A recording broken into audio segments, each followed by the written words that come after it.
Subscribe to my YouTube channel for deeply emotional, romantic, and mature stories that echo through your heart. Don't forget to like, share, and comment to support meaningful storytelling.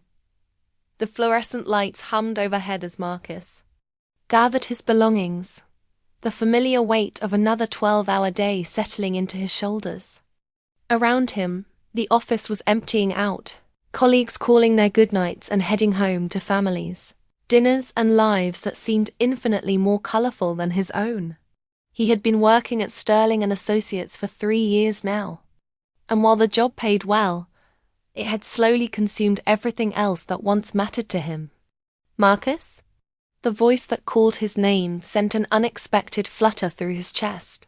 He turned to see Victoria Sterling standing in the doorway of her corner office, her silhouette framed by the golden light of the desk lamp behind her. Even after the longest days, she maintained an elegance that seemed effortless, her dark hair still perfectly styled, her professional attire somehow managing to look both authoritative and graceful. Could you stay behind for a moment? There's something I need to discuss with you. Marcus felt his pulse quicken. In 3 years of working under Victoria's leadership, she had never asked him to stay late for a private conversation. Their interactions had always been professional, respectful, but maintained at a careful distance. She was the company's youngest, senior partner at 34, brilliant and driven, while he was just another associate trying to prove himself worthy of her attention. "Of course, Miss Sterling," he replied, setting his briefcase back down. As the last of their colleagues disappeared into the elevator, Marcus found himself alone with the woman who had unknowingly occupied his thoughts for longer than he cared to admit. The office felt different in the quiet, more intimate somehow. The city lights beyond the floor-to-ceiling windows cast dancing shadows across the polished conference table, and the usual buzz of activity had given way to something that felt almost sacred. Victoria closed her office door behind her and walked toward him, her heels clicking softly against the marble floor. Up close, Marcus could see the faint lines of exhaustion around her eyes, the slight tremor in her usually steady hands. Something was different about her tonight. The composed, untouchable executive he had admired from afar seemed vulnerable. "Marcus," she began, then paused, as if weighing her words carefully. "I've been watching you." The admission hung in the air between them like a confession. Marcus felt his breath catch, unsure whether to be flattered or concerned. What could she possibly mean? "I've noticed how you stay late to perfect every presentation, how you remember everyone's coffee orders, how you never take credit for ideas that clearly came from your brilliant mind."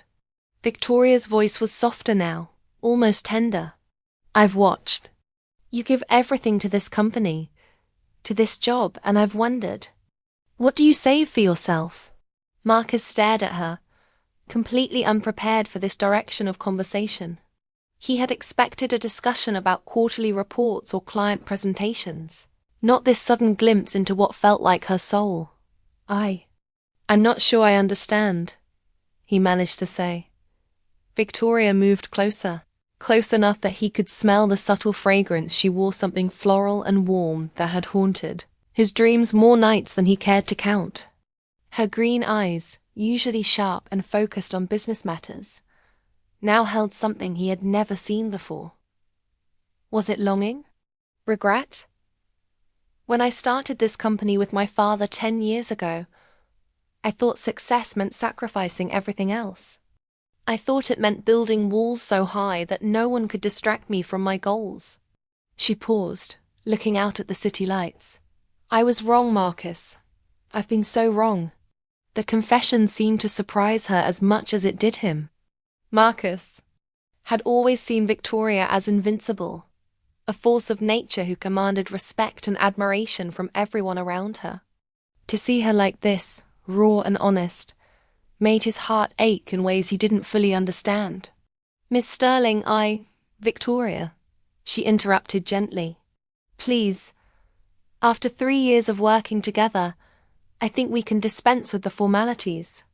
When we're alone, The word alone seemed to echo in the space between them, loaded with possibilities that Marcus had never dared to consider.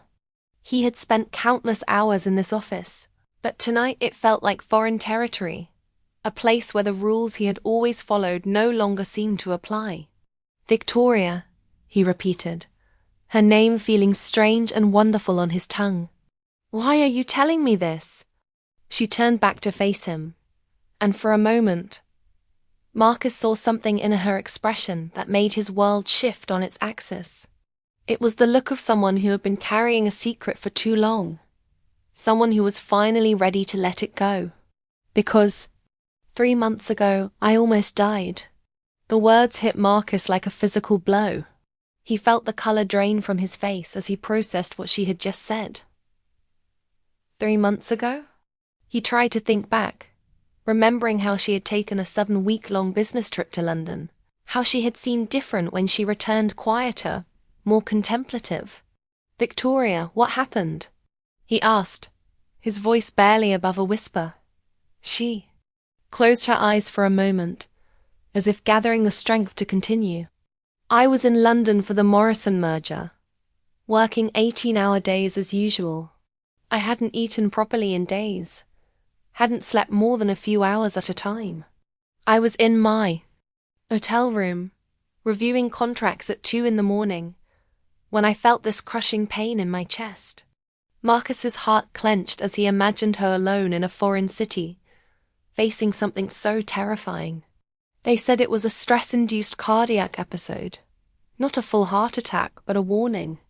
The doctor told me that if I didn't change my lifestyle, the next one might kill me. Victoria's voice was steady, but Marcus could see the fear in her eyes. I spent 3 days in that London hospital, completely alone, thinking about what I would regret if I died.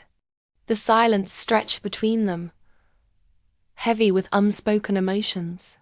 Marcus wanted to reach out to her, to offer comfort, but he didn't know if it would be welcome. The boundaries they had maintained for so long seemed suddenly fragile. What did you regret? He asked quietly. Victoria's laugh was soft and sad. Everything, Marcus.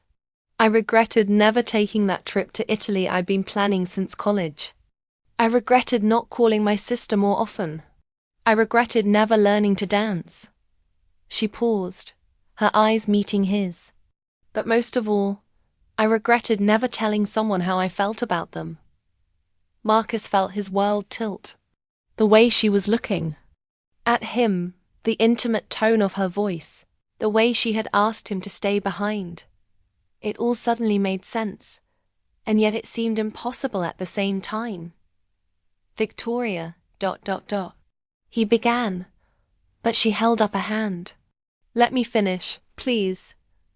I've been carrying this for so long, and if I don't say it now, I might never have the courage again. She took a deep breath, and Marcus could see her hands trembling slightly. This powerful, confident woman who commanded boardrooms and closed million-dollar deals was nervous because of him. I've been in love with you for 2 years, Marcus. Not the professional admiration I should feel for a talented colleague, but real, consuming, terrifying love. The kind that keeps me awake at night, that makes me look forward to Monday mornings just because I know I'll see you. The confession hung in the air between them like a bridge Marcus wasn't sure he was brave enough to cross. He had imagined this moment in his wildest dreams, but reality was so much more intense, so much more complicated. I know it's inappropriate, Victoria continued, her voice growing stronger. I know I'm your boss, and there are 1,000 reasons why this is a terrible idea. But lying in that hospital bed, I realized that the worst mistake I could make wasn't risking my career, was risking the chance at something real. Marcus stared at her, his mind racing. 2 years.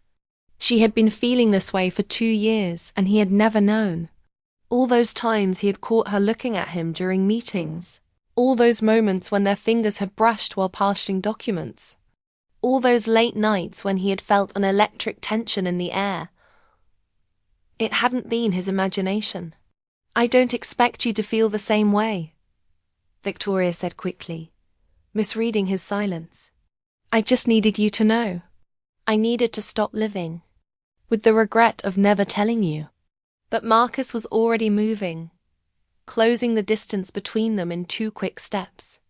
When he reached her, he gently took her face in his hands, marveling at how perfectly she fit against his palms.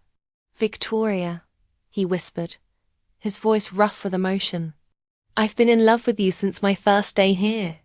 I've spent 3 years trying to convince myself it was just a crush, just an impossible dream. But it's so much more than that." The surprise in her eyes quickly gave way to something that looked like hope. "Really? Really?" Marcus smiled, feeling lighter than he had in years. "I used to come in early just to see you arrive. I memorized your coffee order, your favorite lunch spots, the way you tap your pen when you're thinking. I've been completely, hopelessly in love with you, and I was too scared to do anything about it." Victoria's eyes filled with tears, but she was smiling now, the first genuinely happy smile he had seen from her in months. "We're both idiots," she said, laughing through her tears. "Complete idiots," Marcus agreed, his thumb gently wiping away a tear from her cheek. The kiss, when it came, was everything Marcus had imagined and more. It was soft and desperate, filled with 3 years of unspoken longing and the relief of finally being honest. Victoria's arms came up around his neck, and for a moment, the rest of the world disappeared. There was no office, no professional boundaries, no complications, just the two of them, finally finding each other. When they broke apart, both were breathing hard, foreheads pressed together. "What do we do now?" Marcus asked, his voice barely audible. Victoria smiled, and it was the smile he had fallen in love with, the one she usually reserved for moments of triumph in the boardroom. But now it was just for him. "Now we figure it out together," she said. "But first I need to tell you something else." Marcus felt a flutter of anxiety. "What?" "I've been thinking about leaving the company." The words hit him like a cold shower. "What? Why?" Victoria stepped back slightly, but kept her hands on his chest. "The heart episode changed everything for me, Marcus. I realized I've been living someone else's life, trying to prove myself worthy of a legacy I never really wanted. My father built this company, and I've been trying to fill his shoes ever since he died.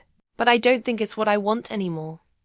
Marcus processed this information, trying to understand what it meant for them, for the future he had just started to imagine. "What do you want?" he asked. "I want to live," Victoria said simply. "I want to travel, to take risks, to build something of my own. I want to wake up excited about the day ahead instead of dreading it. And I want to do it with someone who understands that there's more to life than quarterly reports and client presentations." She paused, studying his face carefully. "I know it's crazy. I know I'm asking you to consider giving up everything you've worked for here. But I've been thinking about starting my own consulting firm, something smaller, more personal. Something that would let us work together as equals." Marcus felt his heart racing again, but this time with excitement rather than fear. The idea of building something new with Victoria, of creating a life together both personally and professionally, was intoxicating. "You're serious about this," he said, and it wasn't a question. "Dead serious. I've already started looking at office spaces. I've been meeting with potential clients who would follow me if I left Sterling and Associates. I have enough saved to support us both while we get started."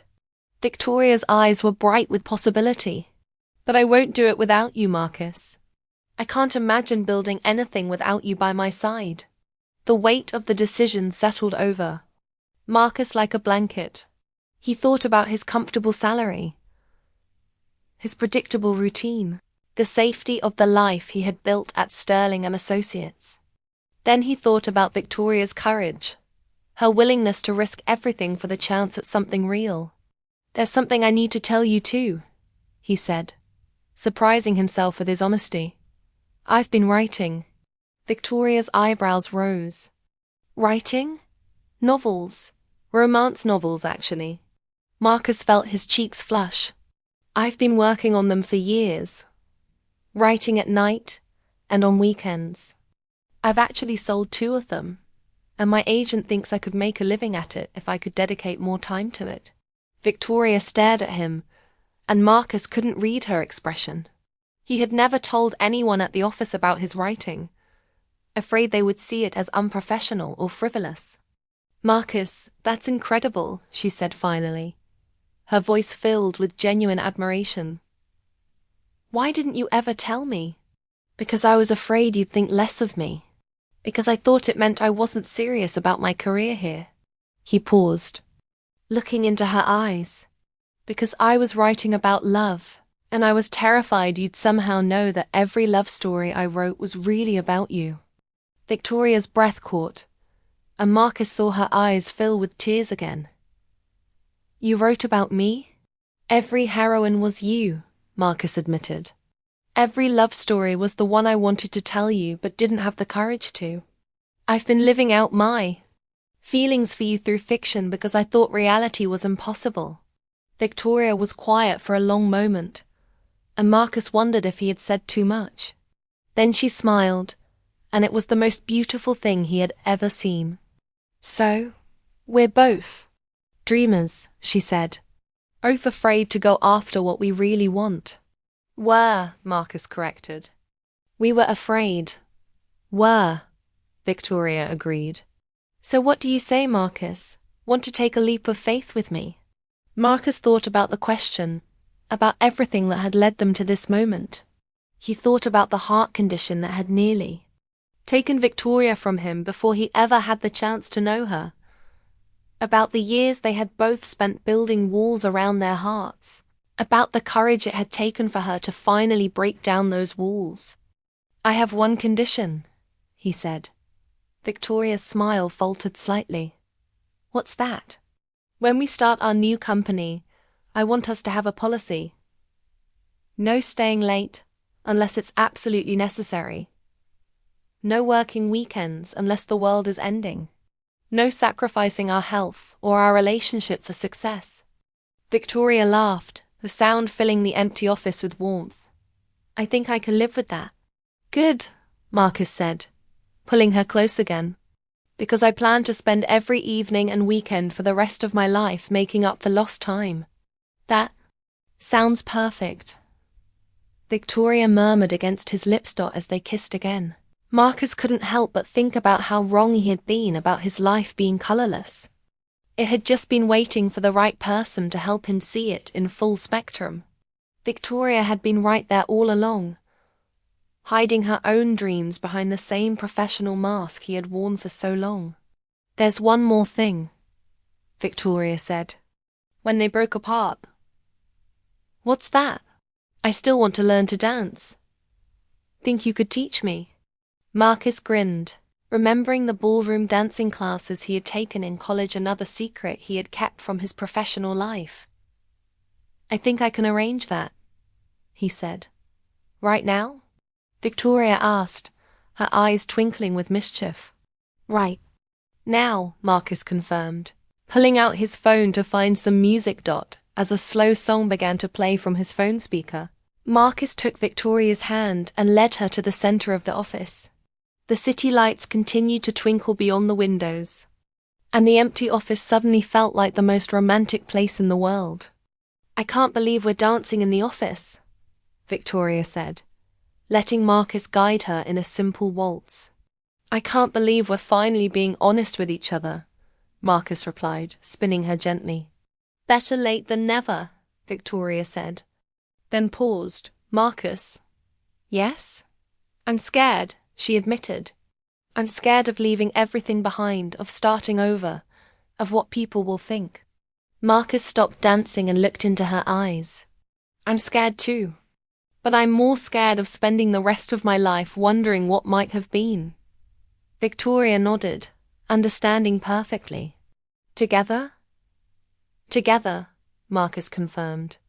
They danced for several more minutes, lost in each other and the possibility of the future they were creating. When the song ended, they stood in each other's arms, neither wanting to break the spell. I should probably get home, Victoria said finally. I have an early meeting tomorrow. About the new company?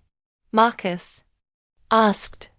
About our new company, Victoria corrected. I want to put in our notice next week. Give them a month to find replacements. Marcus felt a thrill of excitement mixed with terror. A month? Is that too fast? Marcus thought about it. About the novel he was supposed to submit to his publisher in 6 weeks. About the apartment lease he would need to break. About the 1,000 details that would need to be sorted out. Then he thought about the woman in his arms. About the life they were choosing to build together. No, he said firmly. It's perfect. Victoria smiled and kissed him once more, soft and lingering. Walk me to my car? Of course. As they gathered their things and prepared to leave, Marcus felt like he was walking out of his old life and into something completely new.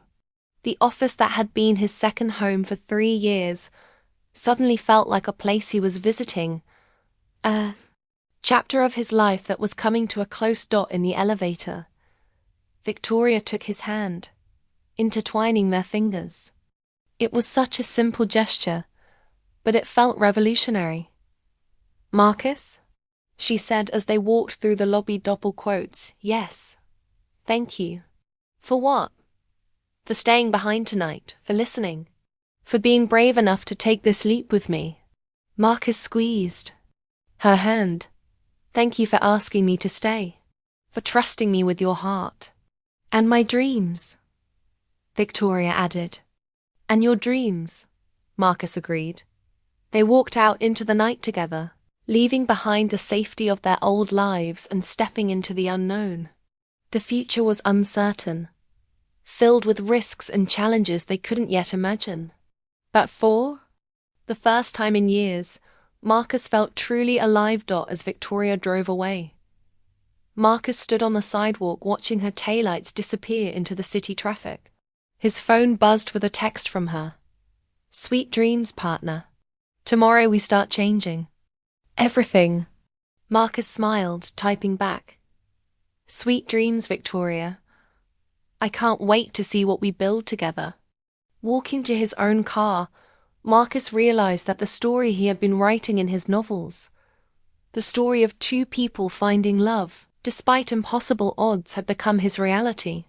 Sometimes the best stories weren't the ones you imagined, but the ones you had the courage to live. The office building rose behind him, full of people still working late, still sacrificing their lives for someone else's dreams. Marcus said a silent goodbye to that version of himself, the one who had been afraid to ask for more, afraid to believe he deserved love and adventure, and a life that felt truly his own.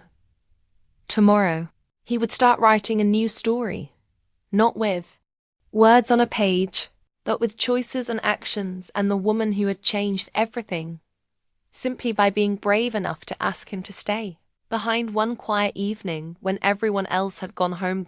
As he drove through the city streets, Marcus couldn't stop smiling. He had spent 3 years thinking his life was ordinary, never realizing that the most extraordinary love story was happening right under his nose. Sometimes the best plot twists were the ones that seemed impossible until suddenly they were the only thing that made sense. The future stretched ahead of them, full of possibility and promise. Marcus had no idea what challenges they would face, what obstacles they would need to overcome. But he knew one thing for certain. Whatever came next, they would face it together. And that, he thought, was the beginning of the greatest story he had ever been part of.